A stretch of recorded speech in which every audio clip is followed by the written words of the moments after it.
Hello students, how are you? I am Madhav Sharma, your physics faculty and welcome you to the video lecture of Pioneer School Pattern.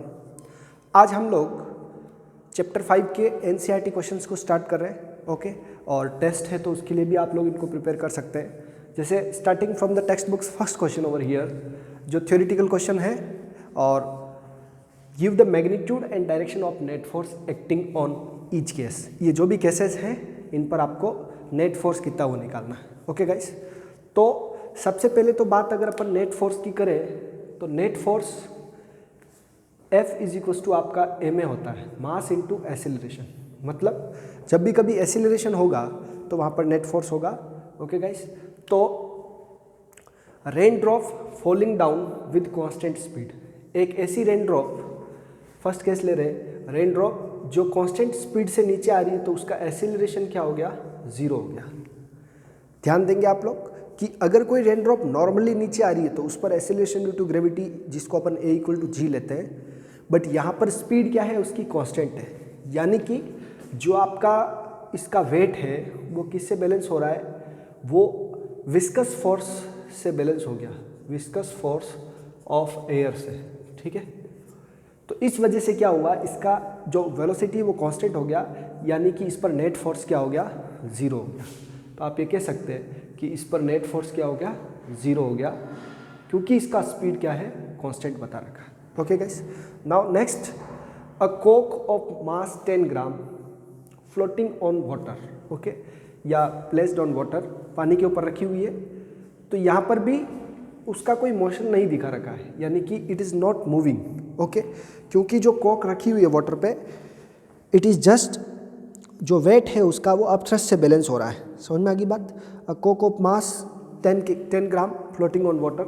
तो जैसे कि ये पानी का surface है, इस पर कोई कोक रखा हुआ है, ओके? तो इसका वेट नीचे लग रहा है और उसका अपथ्रस्ट कहाँ लग रहा है, पानी का क्या लगता है, अपथ्रस्ट, वो ऊपर की तरफ लग रहा है। दोनों एक दूसरे से बैलेंस हो गए, तभी जा करके ये क्या हो रहा है, फ्लोट कर रहा है यहाँ पर। तो इसका भी नेट फोर्स क्या हो गया, 0 हो गया, okay guys? Now next, a kite skillfully held stationary, क्या है यहाँ पर, स्टेशनरी है।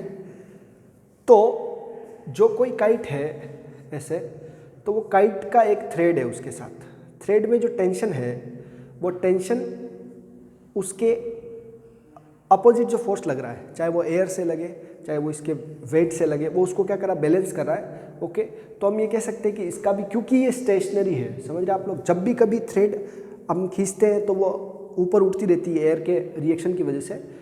तो यहाँ पर ऐसा कुछ नहीं हो रहा, क्योंकि काइट क्या है, स्टेशनरी है, तो उसका नेट फोर्स भी क्या हो गया, 0 हो गया, ओके गाइस? तो जब किसी काइट को हम स्टेशनरी रखते हैं तो in that case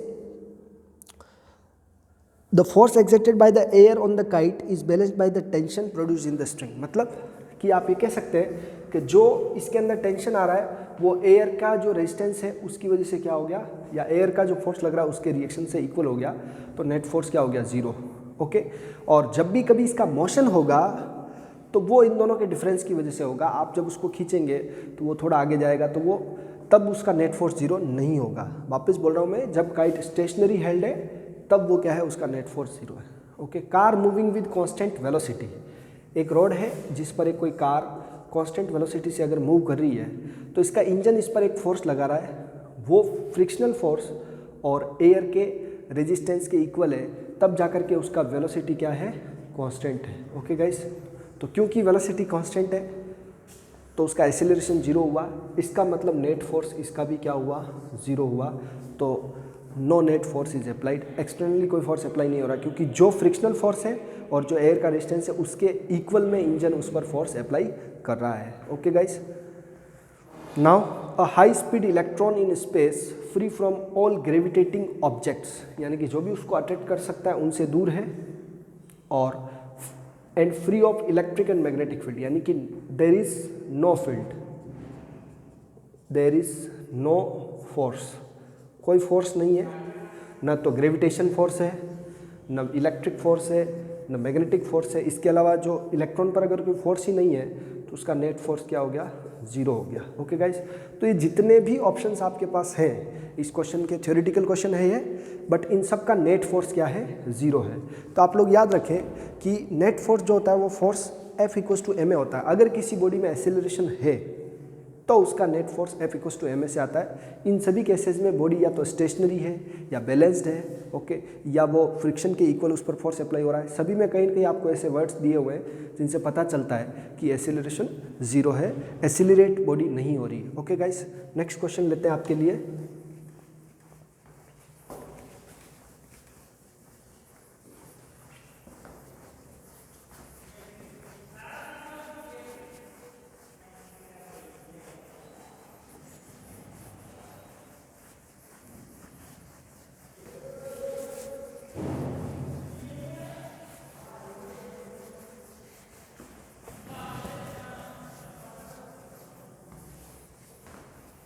Now next question is, a pebble of mass 0.05 kg is thrown vertically upward.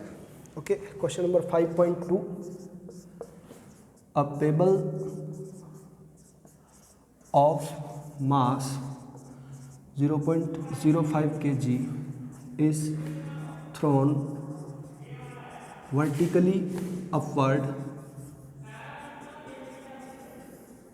Okay guys, ये क्वेश्चन है टेक्स्ट बुक से, आप इसकी लैंग्वेज देख लेवे।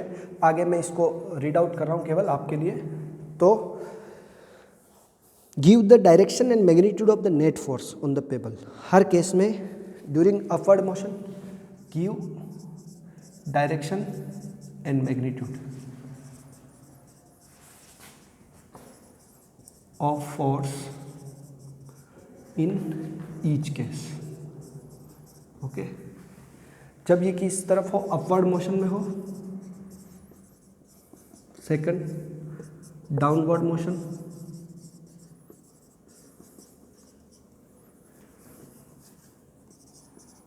और third at the highest point.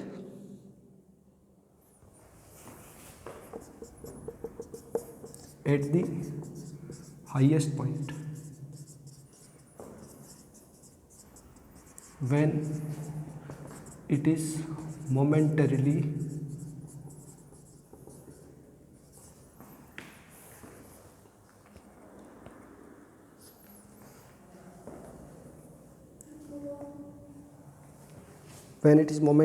at rest। मतलब उस पर्टिकुलर मोमेंट पर हमें ऐसा लगता है कि वो रेस्ट में है, ओके, तब उसका फोर्स क्या होगा।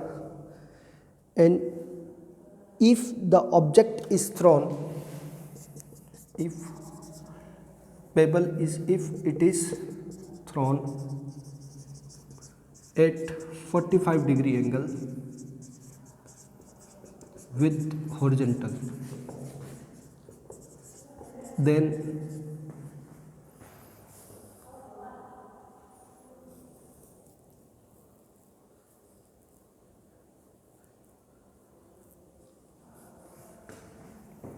does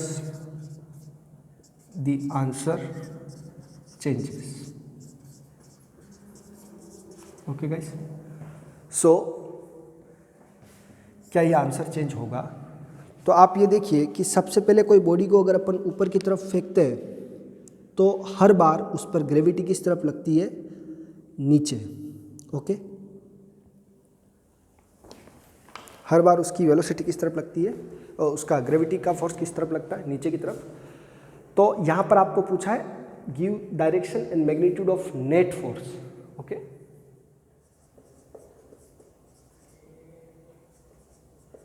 in each case. तो सबसे पहले आप लोग, यानी कि पिछले क्वेश्चन में और इस क्वेश्चन में दोनों में आपको नेट फोर्स की बात की गई है। और नेट फोर्स अगर किसी बॉडी को ऊपर की तरफ आपने फेंका है, ओके, तो उस पर नीचे की तरफ एक फोर्स लगता है जिसको हम लोग वेट कहते हैं उसका।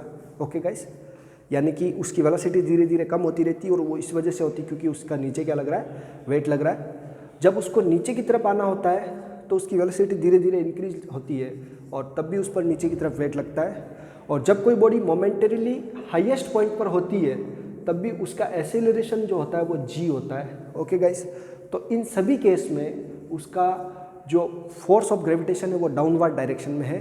तो इन तीनों केस में, इन ईच केस डायरेक्शन जो है वो is downward. Direction of force क्या है, डाउनवर्ड है।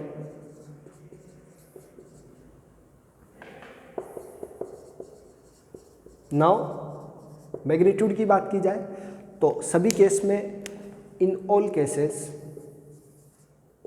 क्योंकि एयर को अपन ने कंसीडर नहीं किया है, तो F इक्वल टू क्या होता है आपका mg, m कितना 0.05 मल्टीप्लाई बाई 10 ले लेते हैं अगर अपन, तो 0.5 न्यूटन इसका वेट हो गया पेबल का, जो किस तरफ लग रहा है, डाउनवर्ड। सो डायरेक्शन और मैग्नीट्यूड की बात की आपसे, तो डायरेक्शन क्या है, हमेशा डाउनवर्ड, चाहे ऑब्जेक्ट कहाँ जा रहा है, ऊपर, चाहे ऑब्जेक्ट जा रहा है नीचे, ये इस पेबल पर हमेशा ग्रेविटेशन फोर्स किस तरफ लगेगा, नीचे, और उसका मैग्नीट्यूड कितना रहेगा, 0.5 न्यूटन, इससे मल्टीप्लाई करेंगे जी से, तो ओके।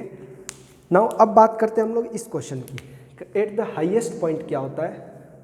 तो एट द हाईएस्ट पॉइंट भी मैंने बात कर ली कि इसका वेट किस तरफ लगता है, नीचे की तरफ। एक्सीलरेशन उस समय मोमेंटरीली हमको लगता है वो लेस्ट में है, लेकिन कंटिन्यूसली उसकी वेलोसिटी क्या होती है, चेंज होती रहती है, ओके। पहले जीरो होती, फिर इंक्रीज होती वापस, तो ये तो ओके है। Now if it is thrown at 45 degree, यानी कि अगर उसको एज ए प्रोजेक्टाइल की तरह ऊपर से फेंका जाए इस तरह से, तब क्या होगा।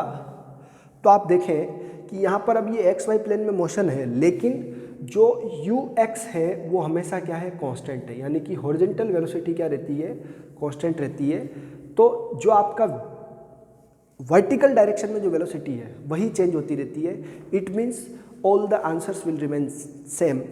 जो मैक्सिमम पॉइंट पर भी उसका वेट किस तरफ लगेगा, नीचे, और उसका इस डायरेक्शन में जो वेलोसिटी है वो तो कांस्टेंट है, तो इस डायरेक्शन में उस पर कोई फोर्स अप्लाई नहीं हो रहा है, ओके गाइस। क्योंकि हॉरिजॉन्टल डायरेक्शन में वेलोसिटी सेम है, u x is same, so there is no f x कोई अप्लाई नहीं हो रहा है। There is only weight which is acting always downward, जो हमेशा नीचे की तरफ लग रहा है, ओके गाइस। तो इस तरह का ये क्वेश्चन हो गया आपके लिए, जब आपको दो, पहले थ्योरेटिकल क्वेश्चन था और इसमें कुछ वैल्यू दे दी आपको कि इसका मैग्नीट्यूड भी निकालना है, ओके गाइस। नेक्स्ट क्वेश्चन लेते हैं। Now question number 5.3 and 5.4 homework का लिए है आपके लिए, कि क्वेश्चन नंबर 5.3 एंड 5.4 सिमिलर और इसी तरह से रहेंगे, ओके। 5.3 तो सेम है और वो दोनों आप खुद करेंगे, मैं आपको 5.5 क्वेश्चन ले जाता हूँ, ओके गाइस।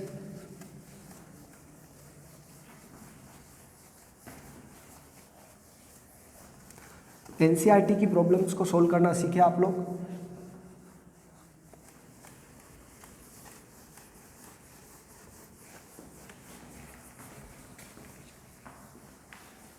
फाइव 5.3 और 5.4 होमवर्क में करेंगे आप लोग। नेक्स्ट क्वेश्चन 5.5 देखते हैं आपके लिए। Constant retarding force of 50 Newton is applied on a body of mass 20 kg, okay guys. तो क्वेश्चन नंबर 5.5, फोर्स है आपका 50 Newton is applied on a body of mass 20 kg, okay. ये कैसा फोर्स है, रिटार्डिंग फोर्स है, जिसका acceleration negative आएगा, okay guys. Now moving initially with the speed of, initial speed उसकी कितनी 15 metre per second, then how long does it take to stop, how long does it take to stop, ठीक है। Means आपको क्या निकालना है, time निकालना है, ओके गाइस। समझ में आ गया होगा आप लोगों को। तो सिंस ये रिटार्डिंग फोर्स है, तो सबसे पहले सिंस F इक्वल्स टू क्या होता है हमारे पास, m है, तो यहाँ से हमारे पास A हो गया आपका F/m, ओके गाइस। F जो है वो रिटार्डिंग है, तो इसको हम क्या ले लेते हैं, नेगेटिव ले लेते हैं, ओके गाइस। तो 50 divide by 20, so it will be 2.5 metre per second square. ये हमारा क्या हो गया, एक्सेलरेशन हो गया, ओके गाइस। समझ में आ गया आप लोगों को। ये आप नेगेटिव साइन पुट नहीं करते हैं तो आपको फिर क्वेश्चन में दिक्कत रहेगा, ओके गाइस। ये कैसा फोर्स है, रिटार्डिंग फोर्स है, तो मैंने क्या लगाया, नेगेटिव लगाया। नाउ अब आप टाइम निकालना चाह रहे हैं, आपके पास क्या है, एक्सीलरेशन है और इनिशियल वेलोसिटी है, और how long does it take to stop, तो स्टॉप होने की वजह से उसका फाइनल वेलोसिटी क्या हो गया, 0 हो गया, ओके गाइस। तो आप ये कह सकते हैं कि since v equals to u plus 80, okay guys. तो यहाँ से मेरे पास v कितना है, 0, u आपका 15 है, प्लस ए की वैल्यू 2.5 वो भी किसकी है, माइनस की है। ओके, टी आपको चाहिए, इसको उधर भेज देंगे आप लोग, -15 माइनस 2.5 मल्टीप्लाई बाई टी, इसको उधर डिवाइड में भेज दें, टी इक्वस टू 15 में 2.5 का डिवाइड कर देंगे आप लोग। ओके गाइस, तो ये आपके पास इसका आंसर आ जाएगा 6 सेकंड्स। कितना आ गया? ओके गाइस, तो ये question normal equation of motion और फोर्स को मिला करके बनाया गया आपके लिए। ओके गाइस, क्वेश्चन को रीड आउट करें, फिर से करें, आप लोग सेल्फ एक्सरसाइज करें इसकी। नाउ नेक्स्ट क्वेश्चन है, constant force acting on a body, question number 5.6 of mass 3 kg changes its speed from 2 metre per second to 3.5 metre per second in 25 second. ठीक है, the direction of motion of the force remains unchanged. What is the magnitude and the direction of the force? Okay, तो सीधी बात है कि हमारे पास body का मास दे रखा है 3 kg और उसकी स्पीड 2 से लेकर के 3.5 हो रही है 25 सेकंड में। ओके गाइस, क्वेश्चन नंबर 5.6 देखिए आप लोग। 5.6 बॉडी का मास दे रखा हमको 3 kg। Okay guys, now time दे रखा 25 सेकंड, उसकी वेलोसिटी u है 2 मीटर पर सेकंड, v है 3.5 metre per second. Okay guys, now अब आपको ये निकालना है कि उसका f क्या है। ओके गाइस, समझ में आ गया आप लोगों को? तो हमें पता है कि f इक्वस टू क्या होता है, ma, since f is equals to क्या होता है, ma, और इस f इक्वस टू ma को हम लिख सकते हैं v minus u by t, acceleration का ये फॉर्मूला रहता है। तो अब सब वैल्यूज़ आपके पास ऑलरेडी हैं, उसको पुट करेंगे इसमें, आपको आंसर मिल जाएगा f is equals to mass 3 kg, v यानी कि final velocity 3.5 minus 2 divide by 2.0 कर देते हैं इसको और डिवाइड बाय 25। ओके गाइस, तो ये आ गया 3 मल्टीप्लाई बाय, इनसे सब्ट्रैक्ट करेंगे तो 1.5 डिवाइड बाय 25 और ये आपका आंसर न्यूटन में आ गया। ओके गाइस, अगर इसका अलोंग द मोशन रहेगा इसका डायरेक्शन,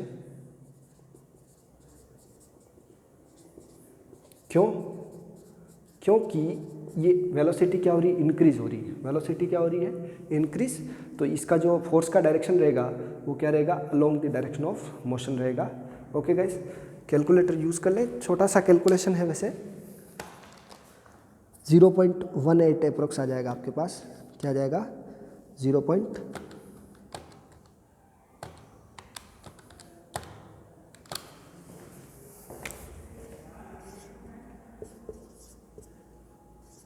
फिर से क्वेश्चंस करें ये सब आप, और क्वेश्चन नंबर 5.6 तक कर लिया है। 2 क्वेश्चन आपको होमवर्क में भी दिए हैं, वो भी आप देखेंगे खुद से।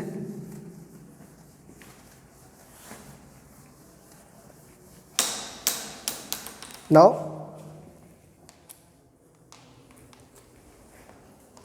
Question number 5.7, a body of mass 5 kg is acted upon bye 2 perpendicular forces of 8 Newton and 6 Newton. Give the magnitude and direction of the acceleration of the body. Okay. Question number 5.7 over here. A body of mass 5 kg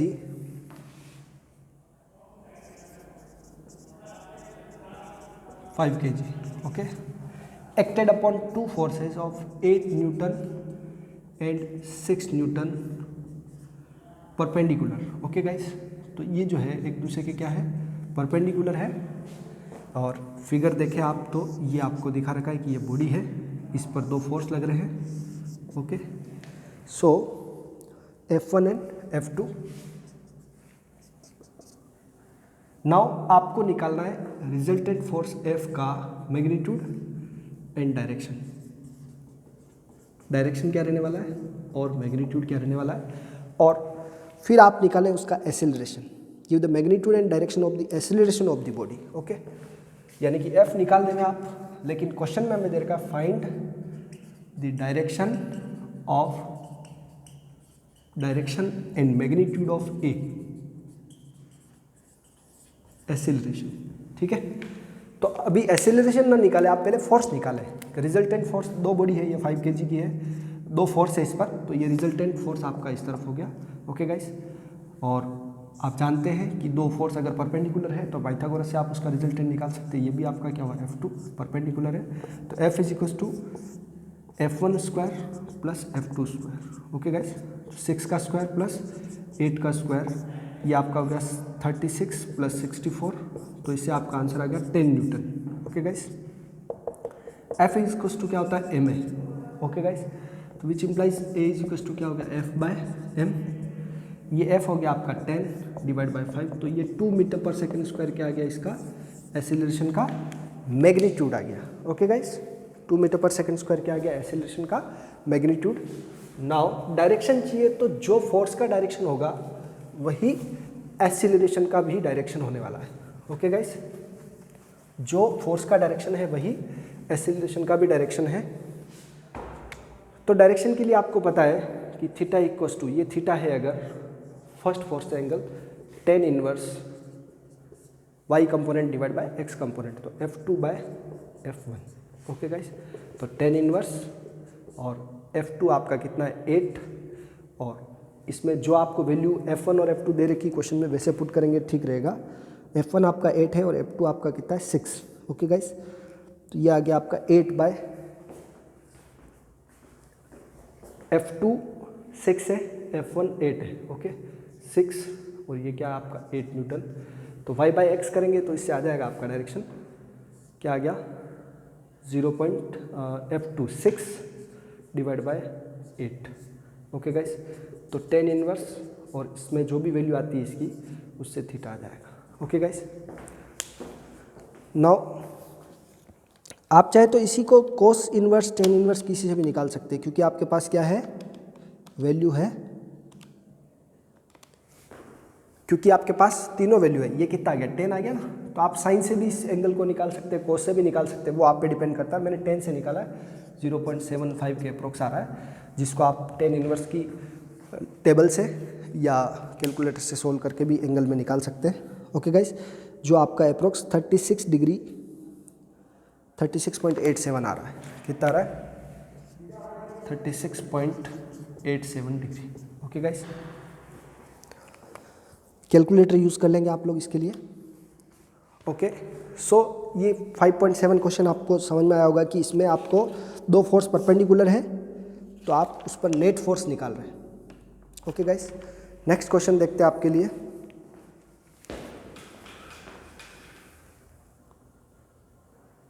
next question आपके लिए, a driver of 3 wheeler moving with constant speed of 36 km/h on a straight road suddenly see a child and applies brake to save the child.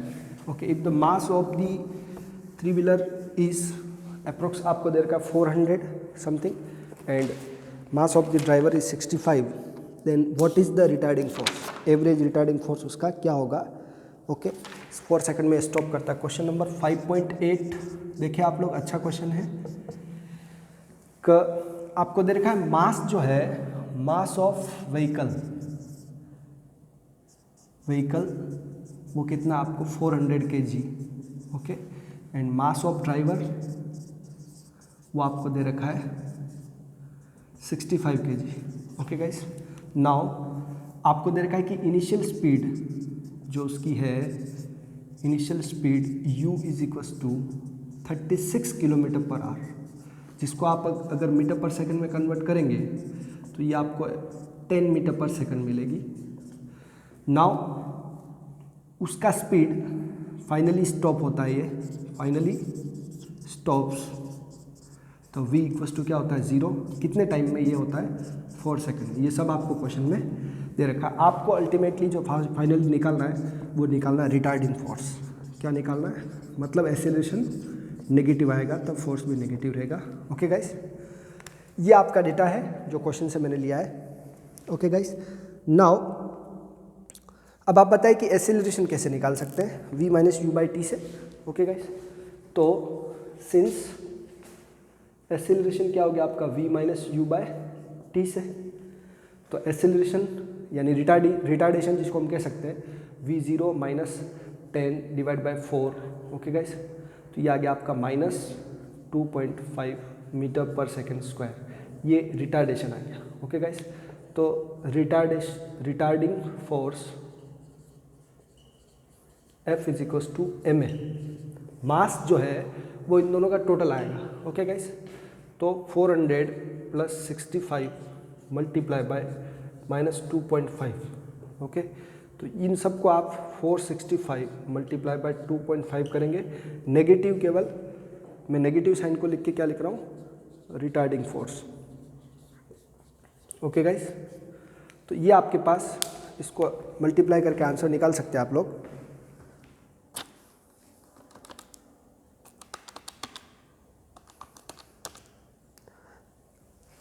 Newton, 1162.5 Newton, okay guys.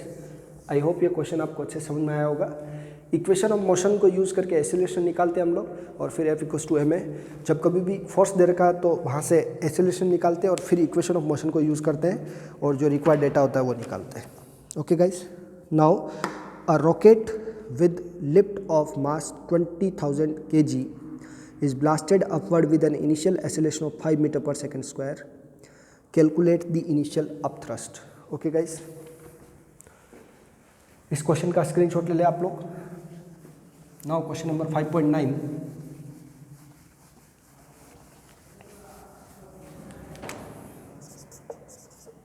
Okay guys, a rocket of mass 20,000 kg, ठीक है, और ए उसका कितना है 5 metre per second square. Then find initial upthrust, okay guys. तो suppose that ये एक rocket है आपके पास, ओके। तो इसका मास अगर m है तो इसका mg किस तरफ लग रहा है, नीचे, ओके गाइस। और इसका एक्सीलरेशन कितना है 5 मीटर पर सेकेंड स्क्वायर ऊपर की तरफ, ओके गाइस। नाउ क्वेश्चन को एक बार मैं रीड आउट कर देता हूँ आपके लिए कि a rocket of with a lift off mass 20,000 kg is blasted upward with an initial acceleration of 5 metre per second square, calculate the upthrust, okay guys. तो अगर इसको ओवरऑल एक्सीलरेशन a इतना देना है तो इसको ऊपर कोई ना कोई एक अपथ्रस्ट लगा होगा जो f है, ओके गाइस। मतलब जो अपथ्रस्ट लगने वाला है इसको, वो f लगा, बराबर। तो आप देखें F minus m g is equals to ma होता है, क्या होता है, F minus m g is equals to ma, okay. इसको उधर भेज देते तो F इक्वल्स टू हो गया आपके पास m g plus ma, okay guys.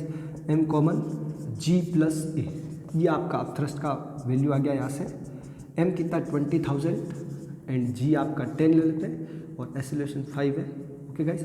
15 2 × 30, तो ये हमारे पास 30 और 40 और जो इसके पीछे थे न्यूटन, ये आपका आंसर आ गया, ओके गाइस। समझ गए आप लोग। यानी कि जब रॉकेट ऊपर जा रहा है तो उसको एक्सीलरेशन इतना मिला, ये उसका नेट फोर्स है, ओके। नेट फोर्स अप्लाइड पूछे तो F इक्वल्स टू ma लगाते हैं, लेकिन अपथ्रस्ट वो है जो इसकी ग्रेविटी को भी ओवरकम कर रहा है और फिर इसको इतना एक्सेलरेशन भी दे रहा है। तो दोनों का सम कर देंगे और फिर उससे अपने पास ये आंसर आ गया है, okay guys. So this is the way how we are obtaining the answer. Now आपका काम है कि NCERT के अगले क्वेश्चंस आप करें। कल अगले वीडियो में मैं आपको और भी क्वेश्चंस लेके आऊँगा। टिल देन प्रिपरेशन करते रहिए, और कल जो टेस्ट है उसमें आपकी अटेंडेंस कंपलसरी है, ओके। आप उस टेस्ट को अटेंड करें। Bye bye, enjoy yourself.